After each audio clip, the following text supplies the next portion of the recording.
अस्सलाम वालेकुम अन अबी हुरैरा रदियल्लाहु ताला अन्हु क़ाला रसूलुल्लाह सल्लल्लाहु अलैहि वसल्लम क़ाला अल्लाहु युज़िनी इब्न आदम इसब्बुद्दहार वानद्दहार बियदियल अम्रु युक़लिबुल लाइला ওয়ান-নাহার মুত্তাফিকুন আলাই।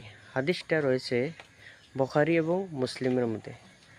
হাদিসের রাবি হয়েছে আবি হুরায়রা রাদিয়াল্লাহু তাআলা আনহু। তিনি বলেন, রাসূলুল্লাহ সাল্লাল্লাহু আলাইহি ওয়াসাল্লাম বলেছেন যে আল্লাহ রাব্বুল আলামিন বলেছেন, কালাল্লাহু ইউযিনি ইবনা আদম, আদম সন্তান আল্লাহ রাব্বুল আলামিনকে গালি দেয়, মানে জামানাকে গালি দেয়। প্রত্যেক আদম সন্তান বেশিরভাগ মানুষই জামানাকে গালি দেয়।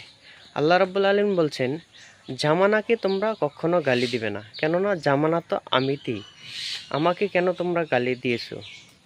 ইকলিবুল লাইলা ওয়ান-নাহার, আমি রাত এবং দিনকে পরিবর্তন করতে পারি, সমস্ত কিছুর পরিবর্তন করেনেওয়ালা আমি। জামানাকে কখনো গালি দিবেন না বন্ধুরা। আল্লাহ রাব্বুল আলামিন এবং আল্লাহ রাব্বুল আলামিনের রসুল নিষিদ্ধ করেছে যে তোমরা কখনো জামানাকে গালি দিবে না বন্ধুরা। আসসালামু আলাইকুম ওয়া রাহমাতুল্লাহ।